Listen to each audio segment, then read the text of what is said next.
A state of shock is not just what happens to us when something bad happens.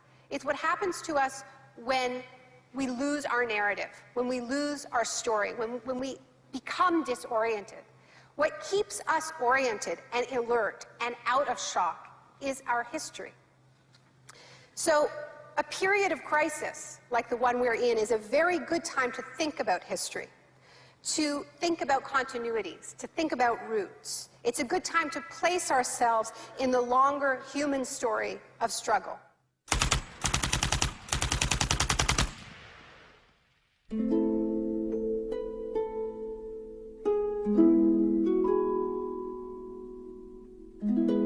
L'histoire a commencé le 1er juin 1951, le jour où des membres des services de renseignement occidentaux rencontrèrent en grand secret des universitaires à l'hôtel Ritz-Carlton de Montréal.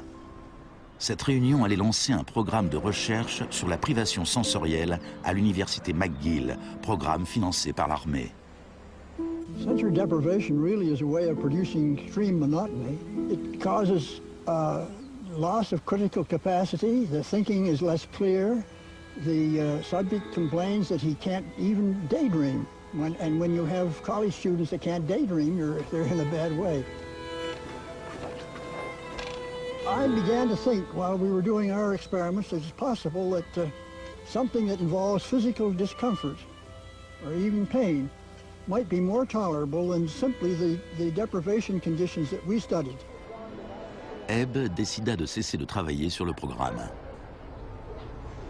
But I had no idea when I suggested that what a vicious weapon, potentially vicious weapon, this could be.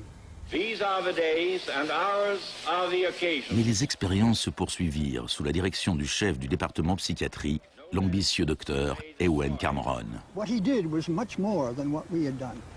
We did our work strictly with the understanding that the subject could get up and walk out at any point he wished to, and some of them did. Les patients de Cameron n'eurent pas cette chance. L'Institut Allen, qui abritait les services de Cameron, devint une prison macabre, où le psychiatre se livrait à d'étranges expériences sur ses patients. Cameron voulait déstructurer ou nettoyer l'esprit de ses patients, de façon à pouvoir les reconstruire à partir de zéro. Janine Huard était une jeune mère de 4 enfants, et elle souffrait de dépression post-natale. I used to shiver when they told me about, you're going to get a shock treatment tomorrow. I used to shiver. I was so scared of it.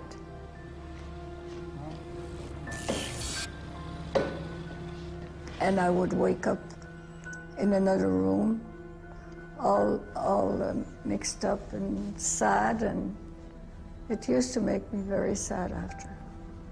You're just like a zombie walking around. Cameron combinait électrochoc, cure de sommeil et messages enregistrés passés en boucle. It says, Janine, Janine, you are running away from your responsibility. You don't want to take care of your husband and children. All the time, the same thing. It sounds like you were being interrogated. Yes, interrogation, but for what purpose? Il ne fallut pas longtemps à la CIA pour mettre en pratique les expériences de Cameron. De nombreuses techniques du docteur figurent dans le Kubark, le manuel d'interrogatoire de l'agence. Les phrases suivantes en sont tirées.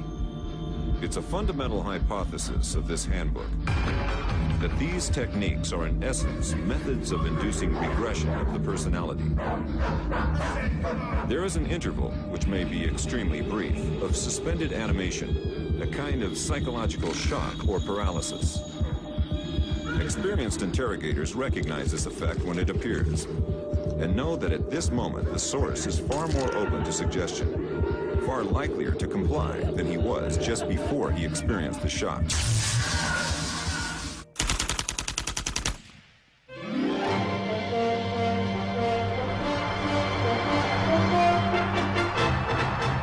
À l'époque où Ewen Cameron menait ses expériences à Montréal, l'adepte d'un autre type de choc exerçait ses talents pas très loin de là. Milton Friedman enseignait l'économie à l'université de Chicago et croyait qu'une thérapie de choc appliquée à l'économie pousserait la société à accepter une forme plus dérégulée du capitalisme. En octobre 2008, au paroxysme de la plus grave crise financière depuis 1929, Naomi Klein se rendit à l'université de Chicago pour tenir une conférence sur Milton Friedman. When Milton Friedman turned 90, the Bush White House held a birthday party for him. And everyone made speeches, including George Bush. But there was a really good speech that was given by Donald Rumsfeld. My favorite quote in that speech from Rumsfeld is this. He said, "Milton is the embodiment of the truth that ideas have consequences." What I want to argue here is that the economic chaos that we're seeing right now on Wall Street and on Main Street and in Washington stems from many factors, of course, but among them are the ideas of Milton Friedman. Le krach de Wall Street en 1929 entraîna la Grande Dépression des années 30.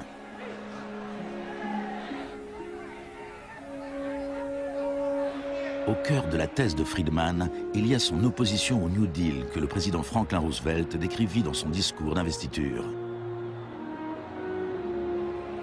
Our greatest primary task is to put people to work. This is no unsolvable problem if we face it wisely and courageously. Let me assert my firm belief that the only thing we have to fear is fear itself. Influencé par les idées de John Keynes, Roosevelt lança un vaste programme d'emploi dans les services publics afin de résorber le chômage. Today, depression is a fading memory. Millions of men and women have found employment, and with it, confidence and hope. Ce ne fut pas si simple. La dépression dura jusqu'à la Seconde Guerre mondiale, mais après la guerre, le plan Marshall répandit en Europe le modèle keynésien de régulation et d'intervention de l'État.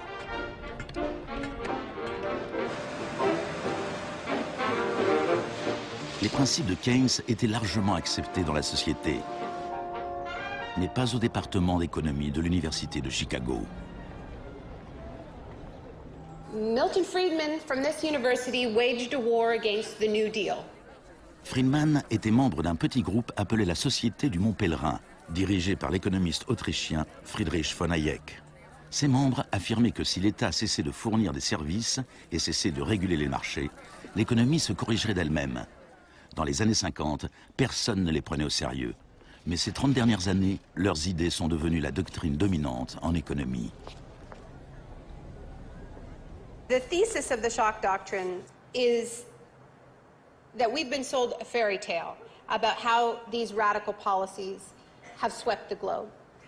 That they haven't swept the globe on the backs of freedom and democracy, but they have needed shocks, they have needed crises, they have needed states of emergencies.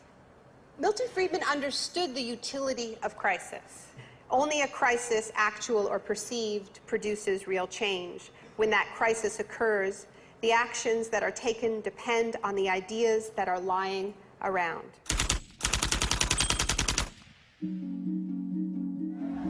C'est au Chili que les disciples de Friedman apprirent pour la première fois à exploiter un choc ou une crise de grande ampleur.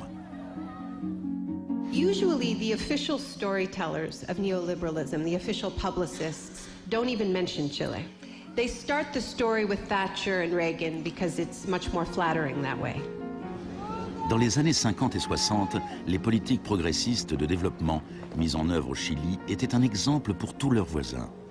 L'État investissait dans la santé, l'éducation et l'industrie. Les sociétés américaines commencèrent à s'inquiéter pour leurs investissements.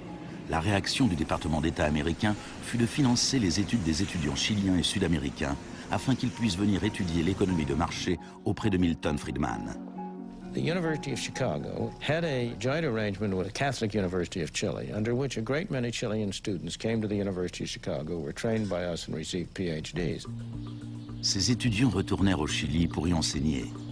Le département économie de l'Université catholique de Santiago devint une mini-école de Chicago. Arnold Harberger, l'économiste responsable du programme, se décrivait lui-même comme un missionnaire dévoué corps et âme. En 1970, le gouvernement d'unité populaire de Salvador Allende remporta les élections en présentant un programme de nationalisation de larges secteurs de l'économie. La compagnie de téléphone chilienne appartenait en majorité à une compagnie américaine, ITT, qui fut à la pointe du combat pour empêcher l'élection d'Allende. ITT avait le soutien de Richard Nixon à la Maison-Blanche. I was not there, but I can tell you what we now know to be a fact. He ordered the CIA to prevent Allende from assuming the presidency. And indeed, they tried to get me to lean on the Chilean military right after Allende was elected. Malgré tous les efforts de la CIA, Allende fut officiellement déclaré président.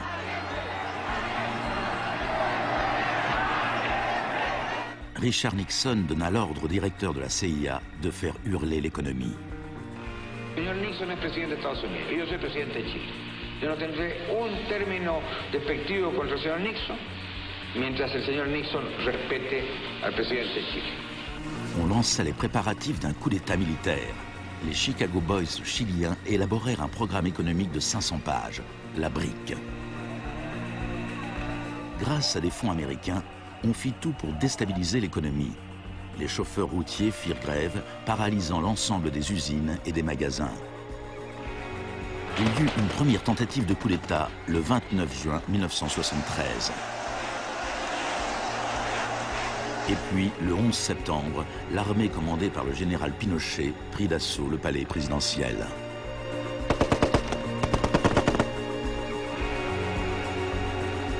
Cela faisait 41 ans que le Chili vivait dans une démocratie pacifique, quand elle fut brutalement renversée par la violence.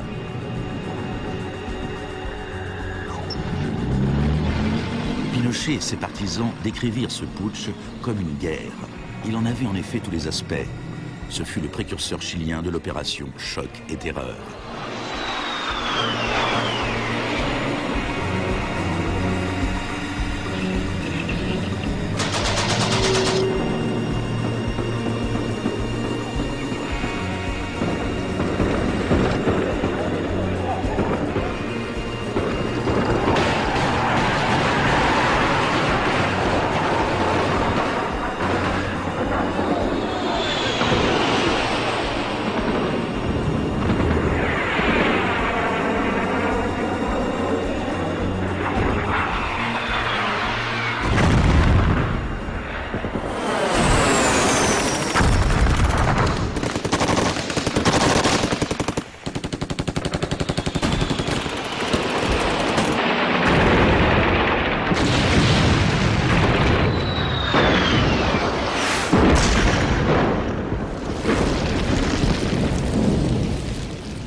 Fuerzas Armadas y de Orden, solo bajo la inspiración patriótica de sacar al país del caos que en forma aguda lo estaba precipitando el gobierno marxista de Salvador Allende. Les Chicago Boys remirent leur programme économique, la BRIC, à Pinochet.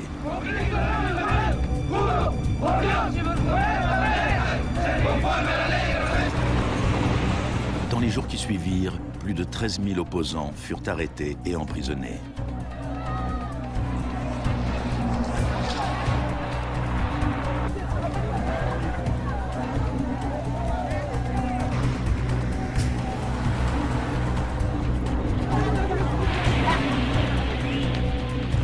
Des milliers de prisonniers furent enfermés dans le stade national. Beaucoup furent torturés. Dans le monde entier, on parlait du Chili. ¿Cuántas personas?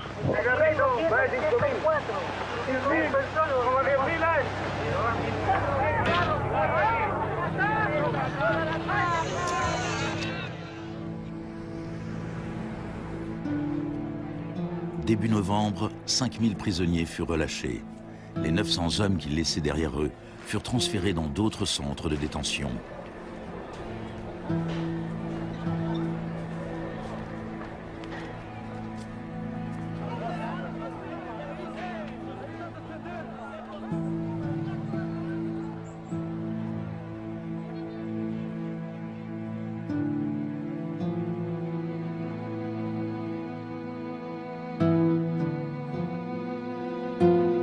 Moins d'un mois plus tard, la FIFA autorisait le Chili à disputer un match qualificatif pour la Coupe du Monde dans ce même stade. Leur adversaire, l'Union soviétique, refusa d'y jouer. Le Chili fut autorisé à marquer dans un but vide et put ainsi disputer la Coupe du Monde 1974.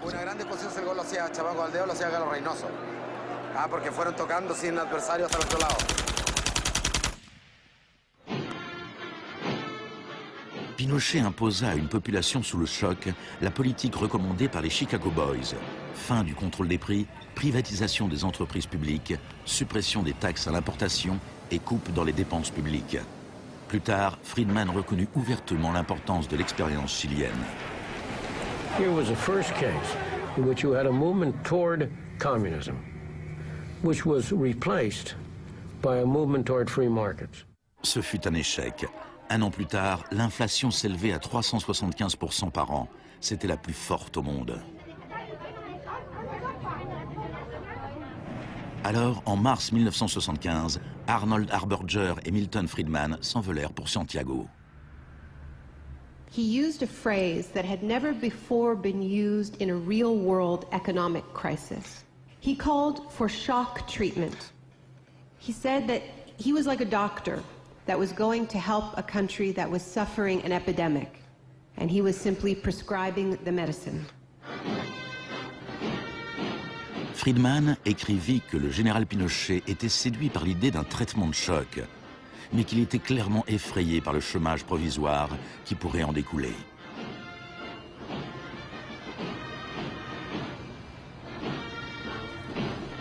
Il devint rapidement évident que la politique économique de Friedman bénéficiait aux riches au détriment des pauvres. On a calculé qu'une famille qui essayait de survivre avec un salaire moyen devait consacrer 74% de ses revenus à l'achat du pain. Les tickets de bus ou le lait étaient devenus un luxe. Pinochet supprima la distribution gratuite de lait à l'école, une mesure qui fit écho à la politique controversée d'une jeune ministre de l'Éducation en Grande-Bretagne, qui devint plus tard son amie.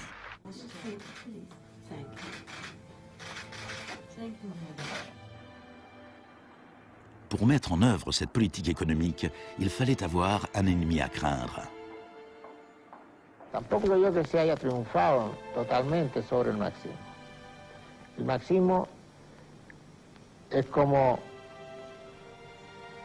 un fantasma. Cuesta mucho tomarlo. Mejor dicho, no se puede tomar.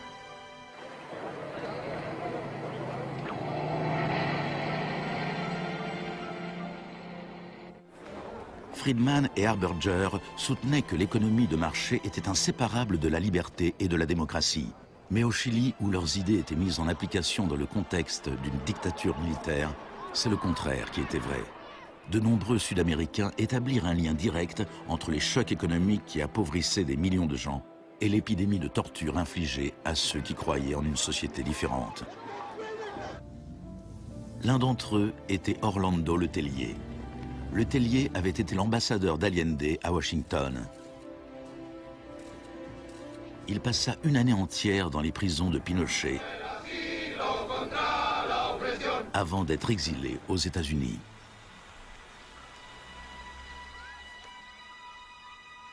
Voici ce qu'écrivait Letelier en 1976. Ce plan économique a dû être imposé par la force et dans le contexte chilien, cela ne pouvait être obtenu que par l'assassinat de milliers de personnes, l'établissement de camps de concentration dans tout le pays et la détention de plus de 100 000 personnes en 3 ans.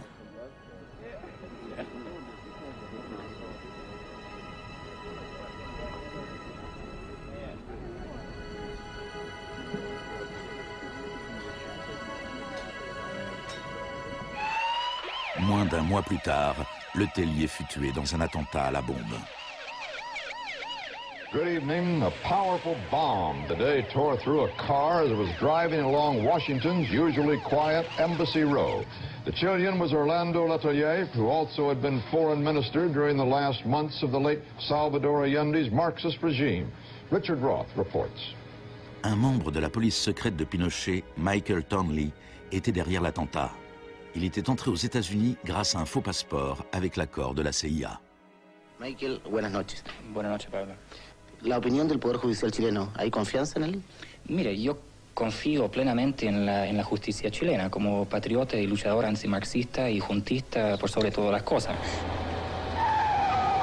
Malgré sa confiance, Thornley fut extradé aux États-Unis et condamné pour le meurtre de Letellier. Au Chili, la dictature militaire de Pinochet dura 17 ans. Et pourtant, Harberger refusait toujours de voir la réalité. You cannot have a repressive government for long within a genuinely free economic system. L'année même où Orlando Letellier fut assassiné, Milton Friedman reçut le prix Nobel d'économie. You know, you people have such a distorted idea of what went on. Let me tell you some facts. Number one, I was offered 2 honorary degrees by universities in Chile before I went down. I refused to take them because those universities were being supported in part by public funds, and I did not want to appear in any way to provide any support to the political system in Chile. I'm not a representative of Chile. I'm not an advisor to Chile. I have no commitments to the government of Chile.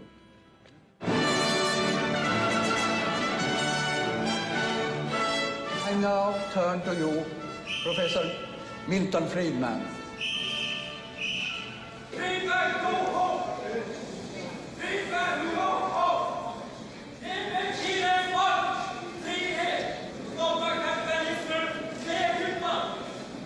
I am very sorry for this incident. It could have been worse.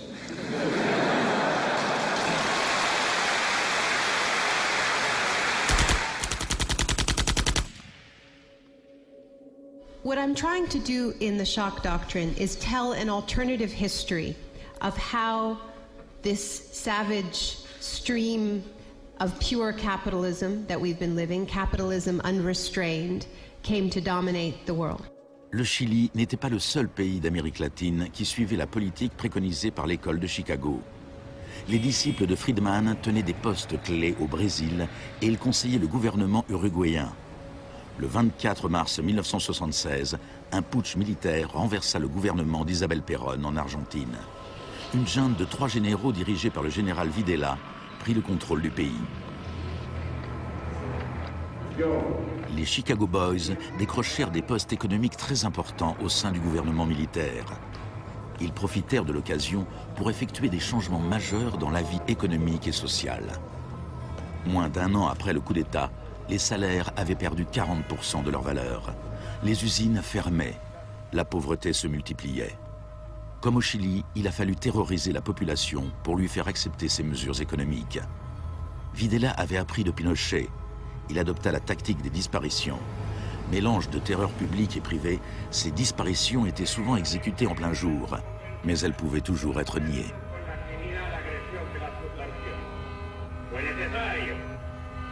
Cumplimiento de la misión que la nación le tiene asignada, articular la defensa de la sociedad argentina. Las reglas de esta guerra no convencional, que no buscamos ni provocamos, son distintas. De nombreuses techniques utilisées par les militaires chiliens et argentins leur avaient été enseignées à l'École des Amériques, dirigée par les États-Unis. Torture techniques taught, from rape to derobing to torture with pointed objects, breaking of extremities, poking eyes out, branding. In Latin America, there are various regimes which at the moment are abusing human rights. Political murder, torture, deportations, imprisonment without trial, using the techniques they may have learned in this establishment. You may be right. If you can say that the skills which we've taught here have been applied, I can't deny that. The use of torture of a known enemy soldier to gain some kind of military advantage, I think is justifiable and smart. To go beyond that, to use torture techniques merely to intimidate people is completely wrong, unethical and immoral. Mais en Argentine et au Chili, ces techniques de torture ne furent pas utilisées seulement sur des soldats ou sur des terroristes, mais sur des étudiants, des syndicalistes et sur tous ceux qui s'opposaient à la politique économique ultralibérale du régime.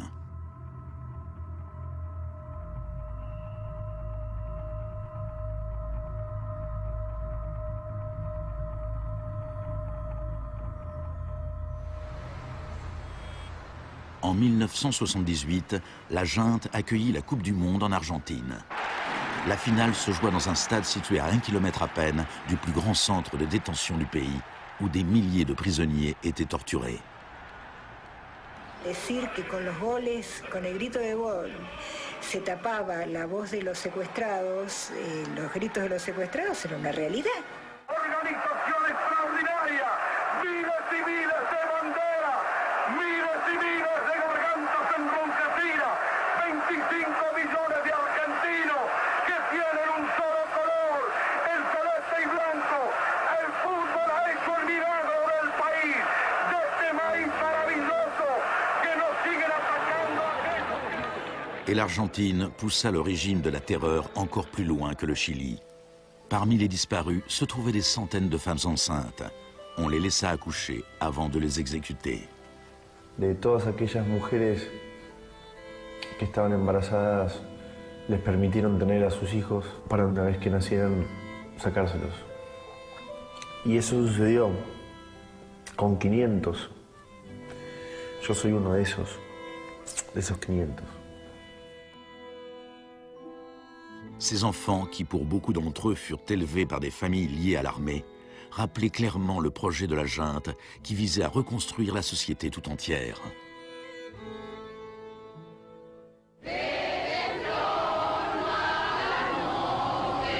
Alors que la junte était toujours au pouvoir, des mères et des grands-mères de disparus commencèrent à manifester sur la place de Mai.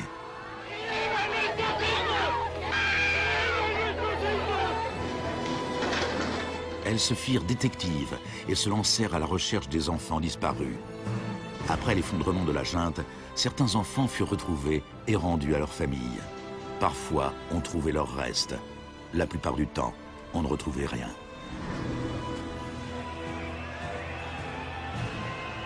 Le général Videla fut reconnu coupable de meurtre, d'enlèvement et de torture.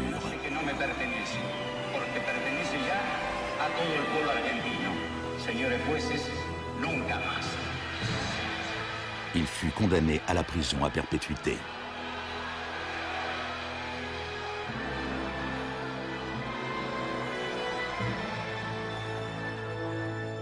Now, these early experiments in Latin America presented Friedman and his cohorts with a serious ideological problem. Friedman had promised that these policies would not just make the elites richer, but that they would create the freest possible societies, that this was a war against tyranny, that capitalism and freedom went hand in hand. Yet here we see that in the 70s, the only countries putting these ideas into practice were military dictatorships. Nixon had fully supported imposing these types of brutal free market policies in South American dictatorships. But when it came to domestic economic policy in the United States, where Nixon had to worry about getting re-elected, it was a very, very different story.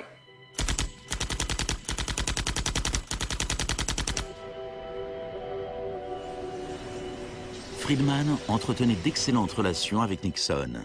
Plusieurs de ses collègues et disciples de l'école de Chicago avaient été recrutés pour travailler au sein du gouvernement. Donald Rumsfeld était l'un d'entre eux.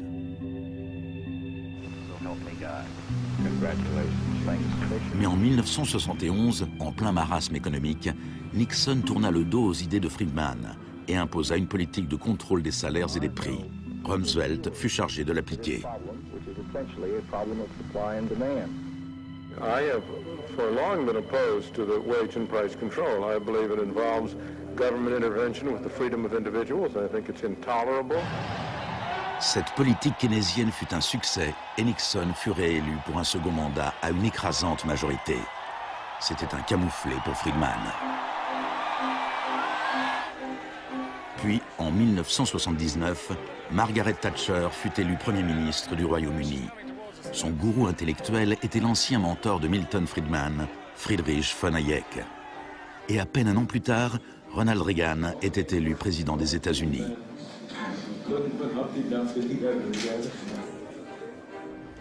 La Grande-Bretagne et les États-Unis étaient désormais dirigés par des Friedmaniens sans état d'âme. Margaret Thatcher's program when she came in had 4 planks. Cut government spending, cut tax rates, reduce government ownership and operation of industries or regulation of industry, and have a moderate and stable monetary policy to bring down inflation. Après ses 3 premières années au gouvernement, le chômage avait doublé dans certains secteurs de l'économie, déclenchant des vagues de grève. La cote de popularité de Thatcher avait chuté de 25%. Des émeutes éclatèrent dans les grandes villes du royaume. Même les admirateurs de Thatcher se posaient des questions. The economic performance of the Thatcher government has been mixed.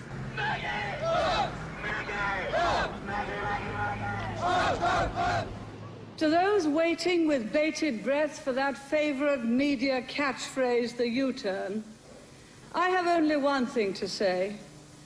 U-turn if you want to. The ladies not for turning. Friedrich von Hayek exhorta Thatcher à imiter la thérapie de choc économique de Pinochet. Thatcher répondit: en Grande-Bretagne, vu nos institutions démocratiques et la nécessité d'un fort consensus, certaines des mesures adoptées au Chili sont tout à fait inacceptables.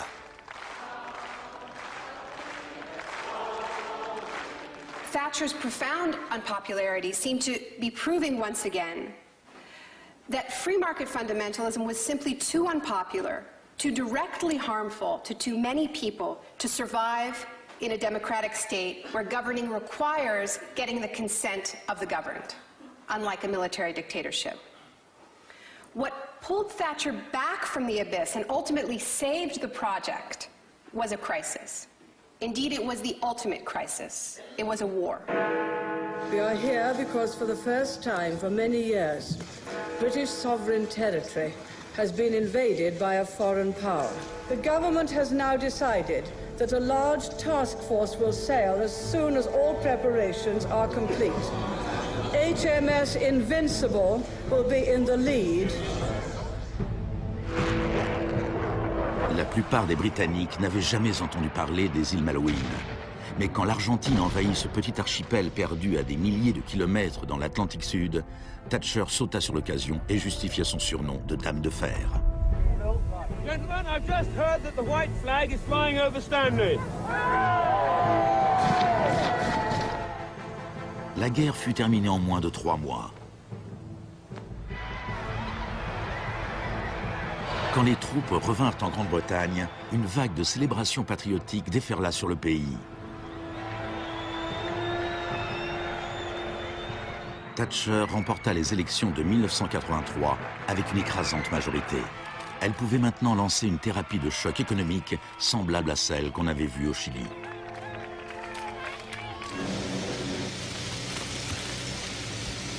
L'Union nationale des mineurs était alors le plus puissant syndicat britannique. Quand l'Office national du charbon décida de fermer des puits, les mineurs ripostèrent par la grève. Parts of central London are brought to a halt as thousands of miners and sympathizers march through the city in support of the miners' strike. It's Britain's longest and most bitter since 1926, and the most expensive ever. La grève dura presque 1 an. Thatcher utilisa tous les moyens à sa disposition pour en finir avec le syndicat.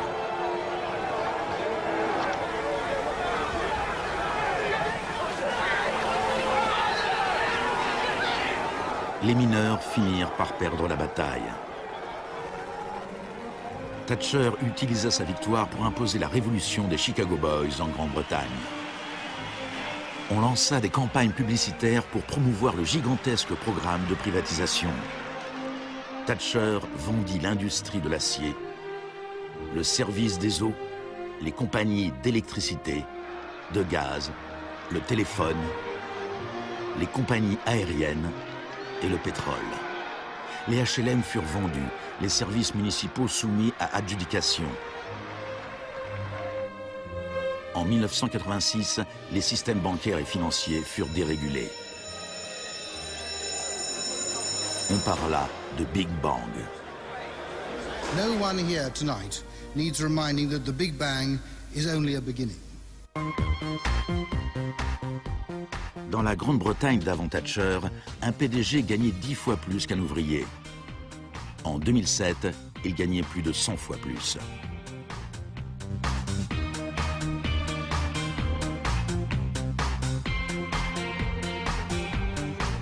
Aux États-Unis avant Reagan, un PDG gagnait 43 fois plus qu'un salarié moyen. En 2005, il gagnait plus de 400 fois plus que ce même salarié. Friedman reconnut ouvertement l'importance de Thatcher et Reagan dans la propagation des idées de l'école de Chicago à travers le monde.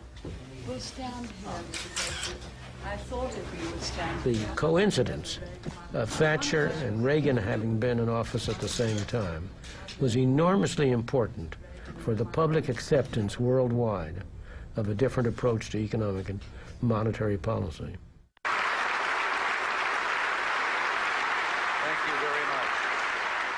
What I'm describing now is a plan and a hope for the long term. The march of freedom and democracy, which will leave Marxism, Leninism on the ash heap of history as it has left other tyrannies which stifle the freedom and muzzle the self-expression of the people.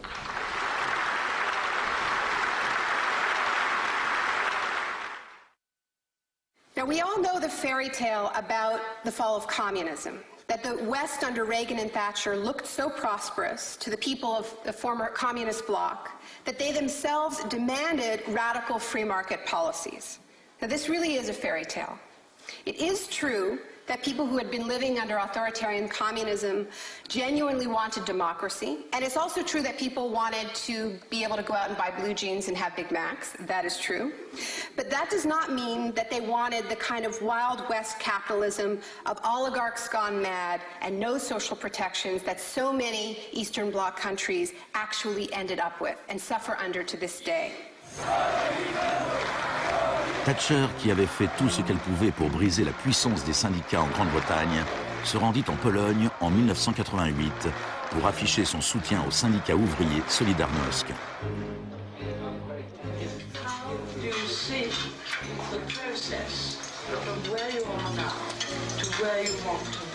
En Pologne, les grèves amenèrent Solidarność à participer aux élections générales de juin 1989.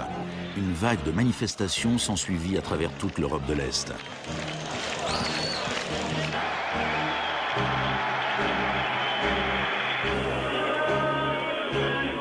Par le passé, l'Union soviétique avait écrasé par la force tout mouvement démocratique. Mais l'Union soviétique avait à sa tête un nouveau type de leader. Mikhail Gorbatchev était engagé à fond dans la glasnost et la perestroïka. Il parlait d'une troisième voie, d'une transition progressive vers une social-démocratie à la scandinave. Quelque chose qui serait situé entre l'économie de marché capitaliste et le communisme. Gorbatchev plaisait au public et aux politiciens occidentaux.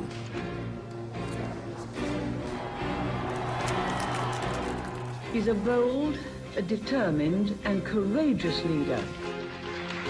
Gorbatchev regarda sans broncher les vieux régimes communistes s'effondrer les uns après les autres.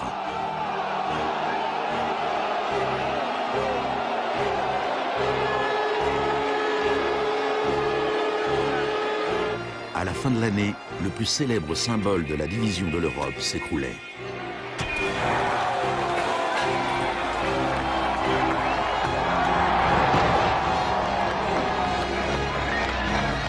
Pour Friedman et les Chicago Boys, c'est un nouveau monde qui s'ouvrait. En Union soviétique, Gorbatchev espérait pouvoir réformer l'économie en douceur. En 1991, il fut invité à la réunion du G7 à Londres. Il en attendait un soutien financier pour ses lentes réformes économiques.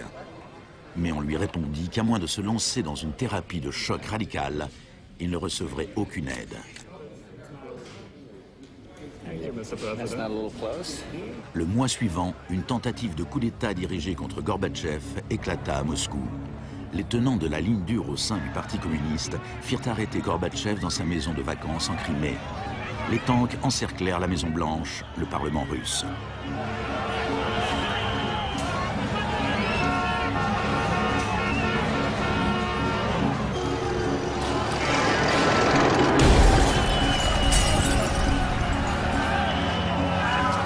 the chaos of street clashes, it was obvious that to reinforce their position, the hardliners would have to resort to violence. Such action between the people and the security forces has not been seen since the early days of the Russian Revolution. By dawn this morning, amid a sea of debris, it was becoming clear that the coup was disintegrating. The Russian parliament building was unscathed, the military had not made their move. Inside, Boris Yeltsin was more powerful than ever. Ce fut l'heure de gloire de Boris Eltsine.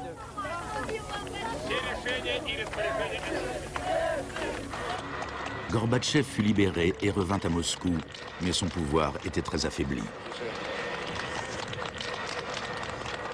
Я выражаю признательность за принципиальную позицию россиянам, президенту России Борису Николаевичу Ельцину. En décembre 1991, l'Union soviétique fut officiellement dissoute. Ce fut un choc immense pour le peuple russe. Eltsine avait désormais la haute main sur l'économie au sein de la Fédération russe. L'économie de marché fit son apparition dans le pays. Ce fut le chaos. L'adoption par la Russie des principes de l'école de Chicago marqua une nouvelle étape dans la croisade du marché libre. Il y avait encore tout le choc, mais aucune thérapie.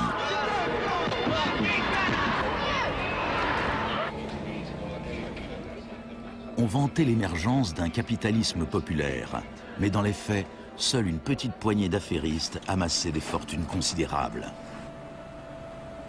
Les entreprises publiques furent bradées à des prix ridiculement bas.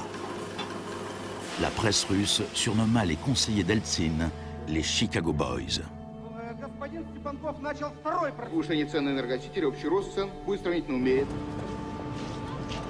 La thérapie de choc appliquée par Eltsine fut telle qu'en 1992, la consommation moyenne avait chuté de 40% en un an.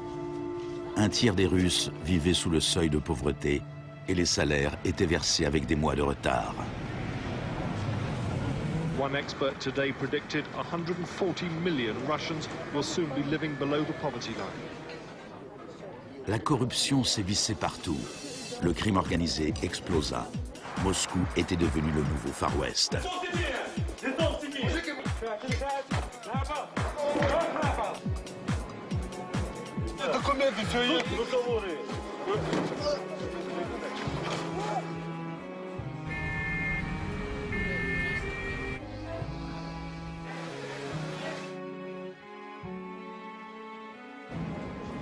La majorité des Russes était contre les changements radicaux préconisés par les Chicago Boys. En mars 1993, le Parlement prit une décision cruciale. Il abrogea les pouvoirs spéciaux qu'il avait accordés à Eltsine. Eltsine décréta l'état d'urgence. Mais la Cour constitutionnelle déclara sa décision illégale.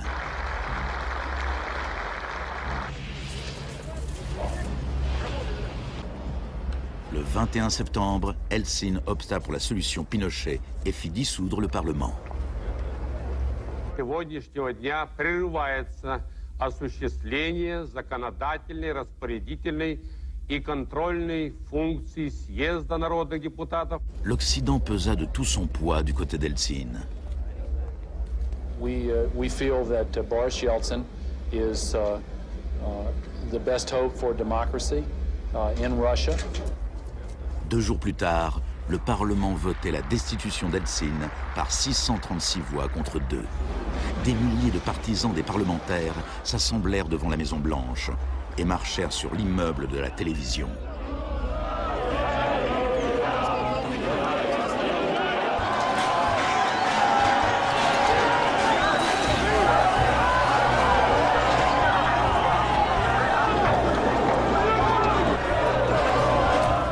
Les partisans du Parlement semblaient l'emporter. Eltsine interrompit ses vacances et rentra précipitamment à Moscou. Cette nuit-là, les troupes d'Eltsine reprirent l'initiative et une centaine de manifestants furent tués.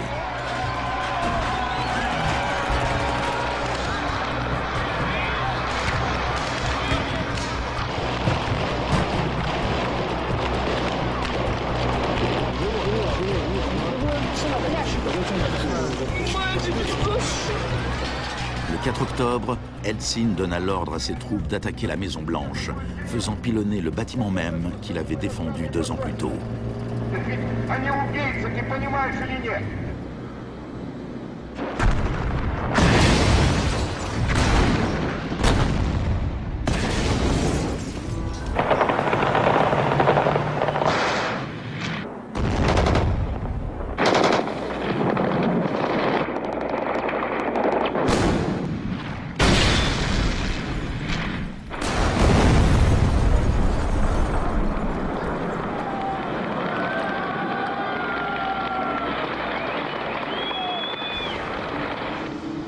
Warren Christopher, le secrétaire d'État américain, déclara « Les États-Unis ne soutiennent pas de gaieté de cœur la dissolution du Parlement, mais les circonstances sont exceptionnelles. »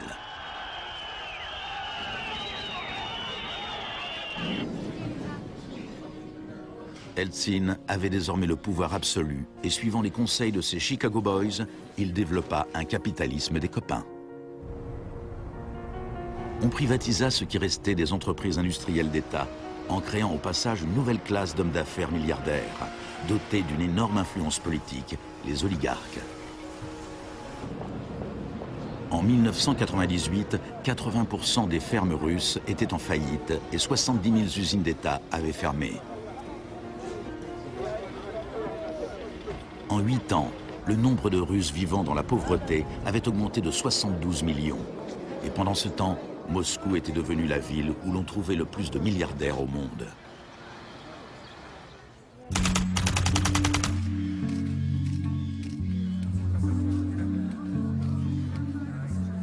Good afternoon. Thank you for coming. Today it is my honor to announce that I'm submitting the name of Donald Rumsfeld to be Secretary of Defense. I look forward to serving our country again. Rumsfeld avait déjà été secrétaire d'État à la Défense sous Gerald Ford, quand l'ennemi que l'on était censé craindre s'appelait l'Union soviétique. I'm not saying with certainty that the Russians are coming. I'm saying the trends are here. I'm not saying the Russians are 10 feet tall. I'm saying they used to be 5'3". They're now 5'9.5", and they're growing. Désormais, il y avait un nouvel ennemi plus proche. Dans un discours tenu le 10 septembre 2001, Rumsfeld annonça son intention de privatiser une grande partie de l'armée américaine. Milton Friedman aurait été fier de lui. Rumsfeld déclara: le sujet aujourd'hui, c'est un adversaire qui pose une menace sérieuse pour la sécurité des États-Unis d'Amérique. Cet adversaire est l'un des derniers bastions de la planification. Il gouverne en imposant des plans quinquennaux. Cet adversaire vous rappelle peut-être l'ex-URSS, mais cet ennemi-là a disparu. Cet adversaire est plus proche de nous. C'est la bureaucratie du Pentagone. Aujourd'hui, nous déclarons la guerre à la bureaucratie. Le lendemain, le vol 77 d'American Airlines s'écrasait sur le Pentagone, causant la mort de 184 personnes.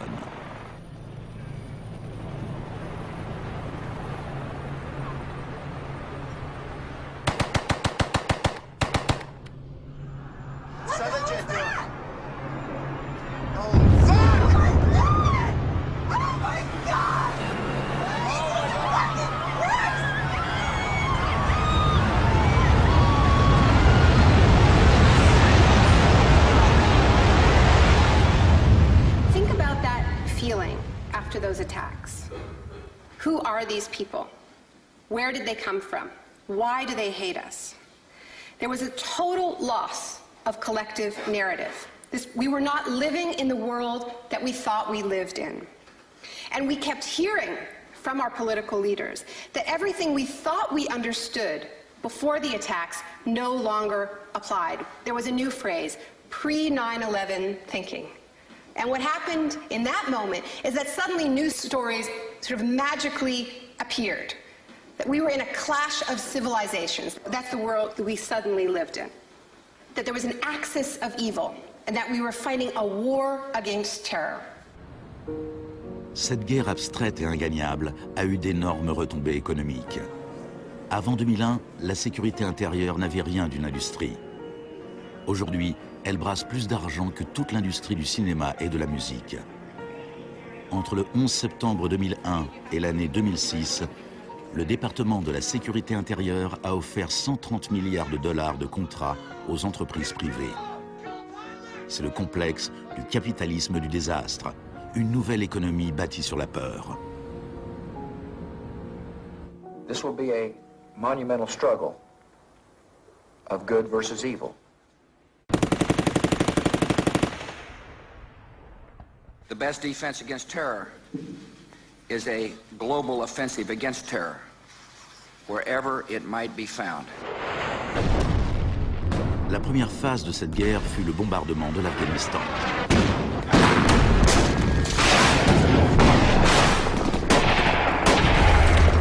Le gouvernement des talibans fut rapidement renversé. La gestion de l'après-guerre fut plus compliquée. Our fight against terrorism began in Afghanistan, but it will not end there. We're primarily looking at detainees that we can use. We're collecting intelligence.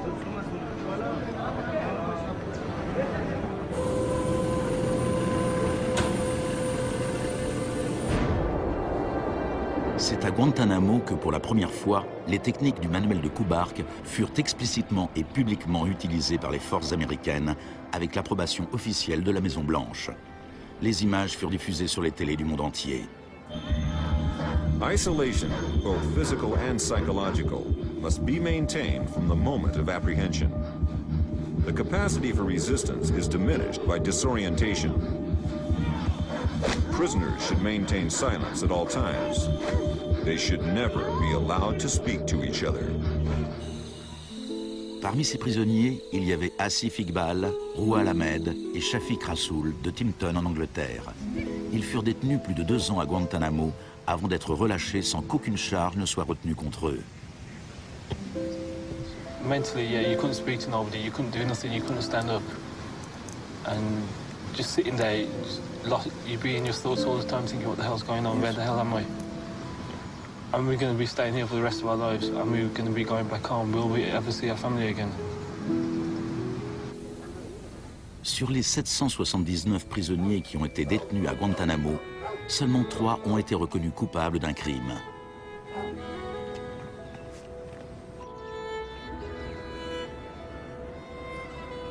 Well, the only thing I know for certain is that these are bad people. It was a message to the whole world, and the message was clear. It was, this is what happens to you if you get in our way. The war on terror is not about one man, and it is not about one country. De nombreuses raisons furent avancées pour justifier l'invasion de l'Irak. Mais si les États-Unis avaient vraiment voulu attaquer un pays où se cachaient sans doute les chefs d'Al-Qaïda, un pays qui possédait l'arme nucléaire et qui vendait cette technologie nucléaire à d'autres pays, alors c'est le Pakistan qui aurait dû être visé. Le Pakistan entretenait des relations étroites avec les talibans et il était dirigé par un dictateur militaire. Mais George Bush choisit comme cible l'Irak, un pays qui possédait les 3e plus grandes réserves de pétrole au monde.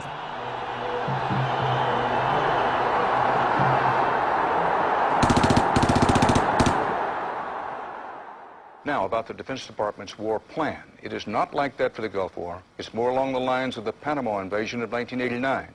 CBS News has been told it would start on what's called A-Day. A as in airstrikes. Airstrikes so devastating, they would leave Saddam's soldiers unable or unwilling to fight.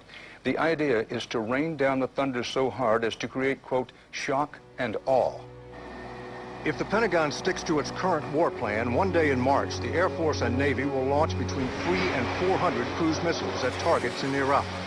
More than were launched during the entire 40 days of the first Gulf War.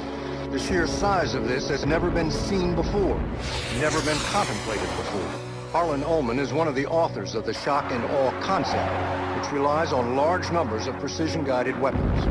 So that you have this simultaneous effect, rather like the nuclear weapons at Hiroshima, not taking days or weeks, but in minutes.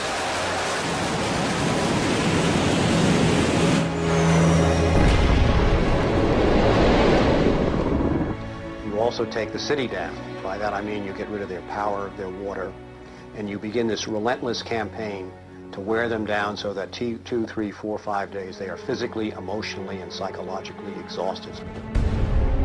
Last night, a square mile in central Baghdad seemed like hell on earth. Pendant la première vague des bombardements, les habitants de Bagdad subirent une version de la privation sensorielle décrite dans le manuel de Kubark. Dans le chaos qui suivit le renversement de Saddam Hussein, les États-Unis ne firent pas grand-chose pour faire cesser le pillage.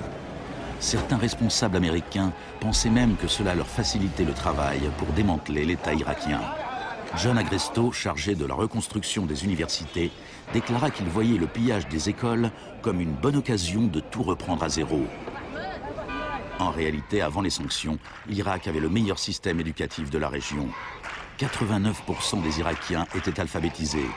Par comparaison au Nouveau-Mexique d'où venait John Agresto, 46% de la population était techniquement illettrée.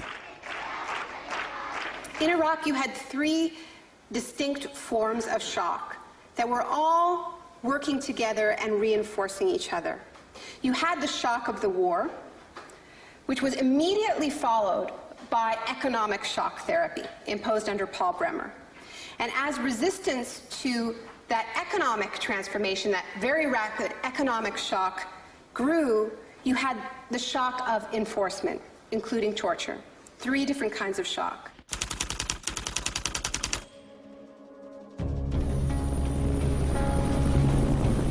En mai 2003, Paul Bremer fut nommé administrateur américain en Irak. 2 semaines après son arrivée, il déclara le pays ouvert aux affaires. We consider that the coalition had very broad authorities to determine the direction of the Iraqi economy. Bremer ne connaissait pas grand-chose à l'Irak, mais il connaissait bien le capitalisme du désastre. Dès le début du boom de la sécurité intérieure, il s'était lancé comme expert conseil dans le domaine des mesures de crise. Today is a very important day in Baghdad. Bremer passa les 4 premiers mois à signer des décrets tout droit sortis de l'école de Chicago. Rumsfeld décrivit les nouvelles lois irakiennes en matière d'investissement et d'impôts comme les lois les plus avancées et les plus incitatives du monde libre. L'une des premières décisions de Bremer fut de licencier 500 000 fonctionnaires. Ce fut présenté comme une mesure de débahatification, mais le démantèlement de l'État était aussi une mesure typiquement friedmanienne. On promit des aides pour la reconstruction. Our investment in the future of Afghanistan and Iraq is the greatest commitment of its kind since the Marshall Plan. Mais dans la réalité, les choses furent tout à fait différentes. Le plan Marshall avait pour objectif de relancer l'industrie européenne, alors que l'argent de l'aide américaine en Irak est allé dans les poches des compagnies américaines. Quand du travail provenait jusqu'aux Irakiens, c'était tout au bout d'une chaîne de sous-traitants. Creative Associates reçut plus de 100 millions de dollars pour rédiger des programmes éducatifs et imprimer les nouveaux manuels scolaires. La société de conseil en management et technologie Bearing Point reçut 240 millions de dollars pour élaborer un modèle économique basé sur le marché applicable à l'Irak. La société RTI, basée en Caroline du Nord, toucha 466 millions de dollars pour ses conseils afin d'introduire la démocratie en Irak. Et Halliburton reçut 20 milliards de dollars pour ses frais, en plus de ses contrats irakiens. Parsons reçut 186 millions de dollars pour construire 142 cliniques. On en construisit seulement 6. La fourniture d'eau et d'électricité ne s'améliorera pratiquement pas, malgré les milliards dépensés pendant les 4 premières années. We're going to succeed here, and when we succeed here, we will have done something important, not just for 25 million Iraqis. We will have done something that serves Western interests in this whole region. Même la nouvelle monnaie irakienne était imprimée à l'étranger. Let me show you an example of these notes. Les Américains allèrent jusqu'à payer des entreprises privées pour qu'elles contrôlent le travail des entreprises privées qui avaient obtenu des contrats.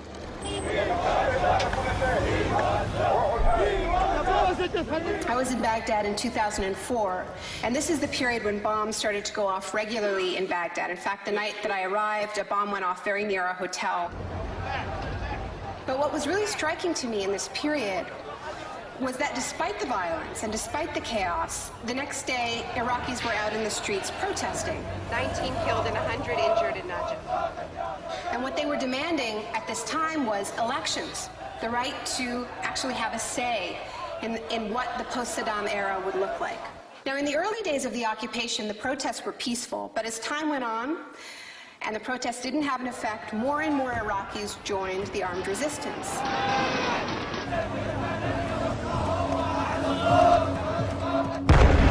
La violence devint le lot quotidien.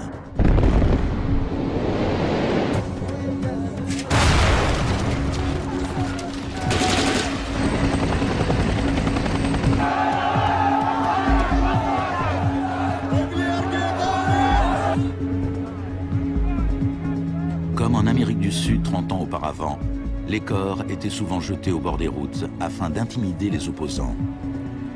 Voilà les disparus d'Irak.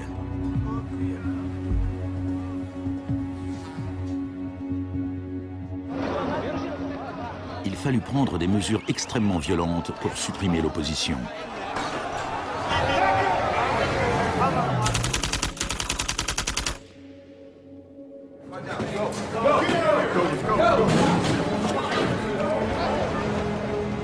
Pendant les 3 premières années et demie d'occupation, 61 500 Irakiens furent arrêtés.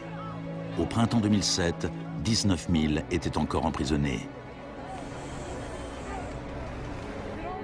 En prison, ils subirent des interrogatoires dont les techniques remontaient à celles que la CIA avait mises au point à la suite des expériences du docteur Cameron dans les années 50.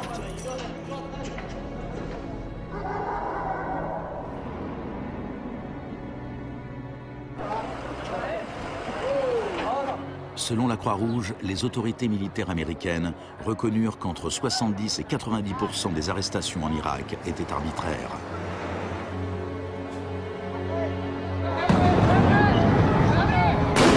Le chaos irakien ressemble bien à un échec pour la thérapie de choc. Mais le capitalisme du désastre n'allait pas s'arrêter là pour autant. Le désastre lui-même présentait une bonne occasion de s'enrichir.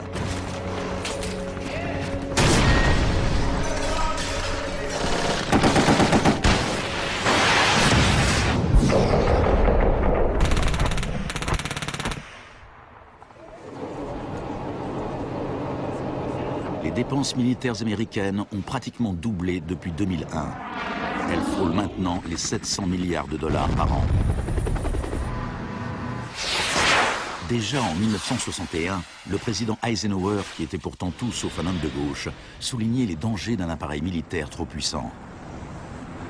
Now this conjunction of an immense military establishment and a large arms industry is new in the American experience. We must guard against the acquisition of unwarranted influence, whether sought or unsought, by the military-industrial complex. We must never let the weight of this combination endanger our liberties or democratic processes. Il n'y a jamais eu dans l'histoire récente de guerre aussi privatisée que cette guerre en Irak. La zone verte de Bagdad est une version extrême de ce qui se passe ailleurs sur la planète. On a là un monde privatisé qui vit en sécurité, protégé du chaos extérieur.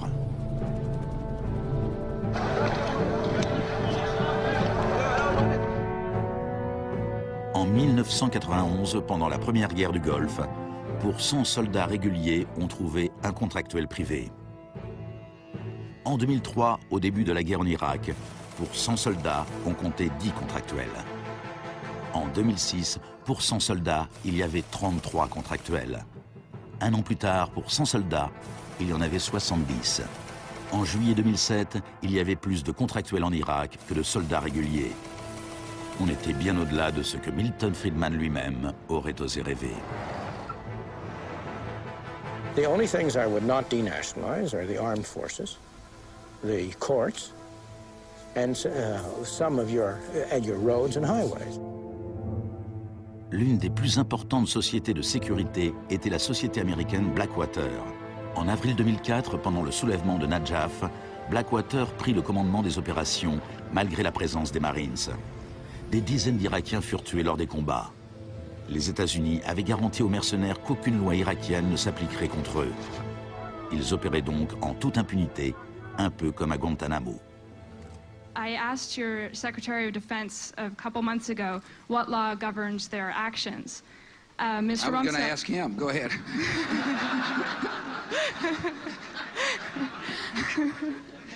Help. Well, I was hoping... De même que la thérapie de choc de Cameron laissait ses patients perdus et brisés, les multiples chocs infligés à l'Irak ont réduit le pays à un violent chaos sectaire, sans foi ni loi.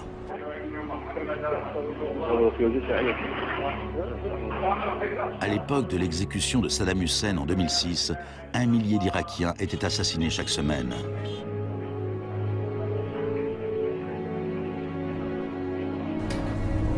En avril 2007, le Haut Commissariat des Nations Unies pour les réfugiés estimait à 4 millions le nombre de personnes qui avaient dû quitter leur maison. Des centaines de milliers d'Irakiens étaient morts. I think the historians will write very clearly that we did a great and noble thing here.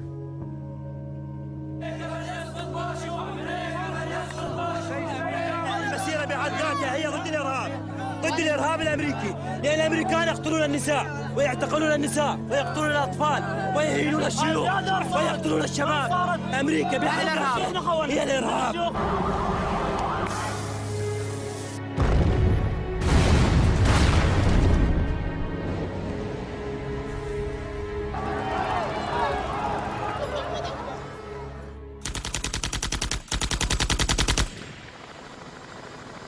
Quand l'ouragan Katrina frappa la Nouvelle-Orléans en août 2005, le monde découvrit avec stupéfaction une sorte d'apartheid du désastre. Les habitants les plus fortunés quittèrent la ville, tandis que des dizaines de milliers de gens vulnérables restaient coincés sans recevoir quasiment aucun secours de l'État. I went to New Orleans while the city was still underwater. And what I saw was that what I had witnessed in Iraq was repeating, not in the aftermath of a war, but in the aftermath of a tremendous natural disaster. Milton Friedman died in 2006. His very last piece of public policy recommendation was an op-ed he wrote for the Wall Street Journal 3 months after Katrina. He said, most New Orleans schools are in ruins, as are the homes of children who have attended them. The children are now scattered all over the country. This is a tragedy. It is also an opportunity to radically reform the education system. He was advocating the wholesale privatization of the school system of this city. It was his sort of swan song.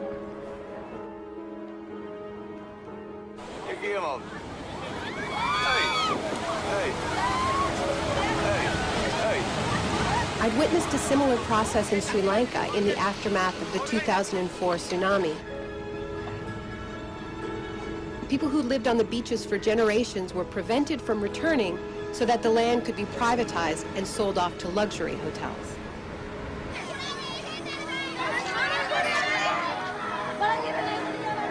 And this is exactly what I mean by the shock doctrine, the systematic raiding of the public sphere in the aftermath of a disaster, when people are too focused on the emergency, on their daily concerns, to protect their interests.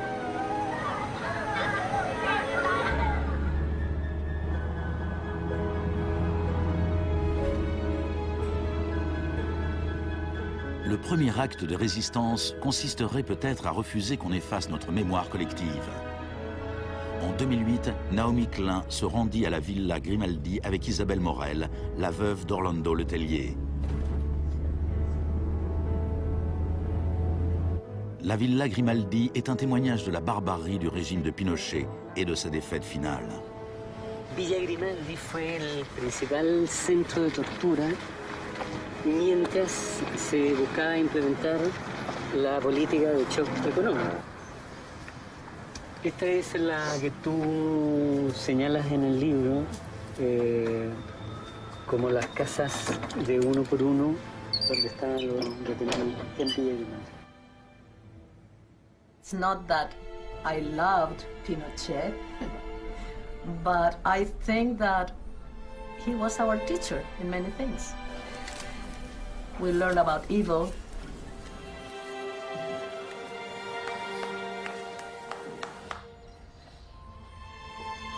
En 1998, Pinochet fut arrêté lors d'une de ses visites à Londres.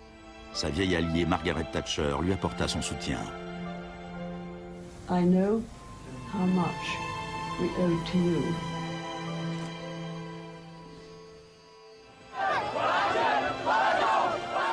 Il a fallu 30 ans pour que l'expérience économique inaugurée par Pinochet se fraye un chemin de l'autre côté du globe, jusqu'en Irak.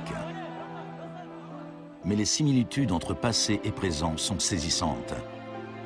Entre les camps de concentration de Pinochet et la prison de Guantanamo de Bush, entre les disparus du Chili et ceux d'Irak, entre les expériences d'Ewen Cameron et les tortures infligées aux prisonniers d'Abu Ghraib. He erased all the past. That's why he gave electroshocks. All the past from the patient, and he would implant some new ideas. Mais Janine résista, et en 1998, la CIA a dû se résigner à lui verser des indemnités, ainsi qu'aux autres victimes des expériences d'Ewen Cameron. Janine, are you proud that they tried to break you and that you have fought so hard and won? In a way I am. In a way I am. Because I must have some willpower seeds in me. It is very, very hard to fight a government. People would tell me, Janine, you don't fight a government. What's the matter with you? They're too big. But I had faith that we would win.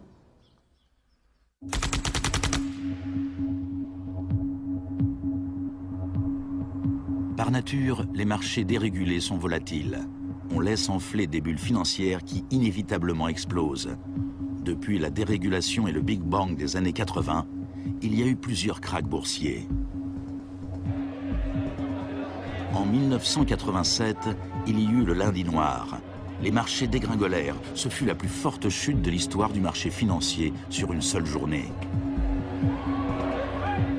En 1992, il y eut le mercredi noir, le jour où les spéculateurs firent fortune en misant contre la livre sterling. En 1997, la contagion atteignit l'Asie. En un an, 600 milliards de dollars disparurent en fumée sur les places boursières.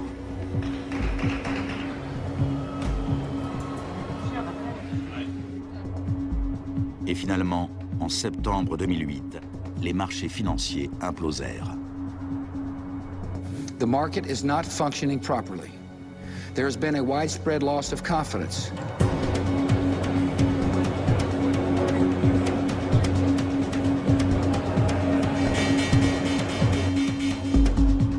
Le 14 septembre, Lehman Brothers se déclara officiellement en faillite.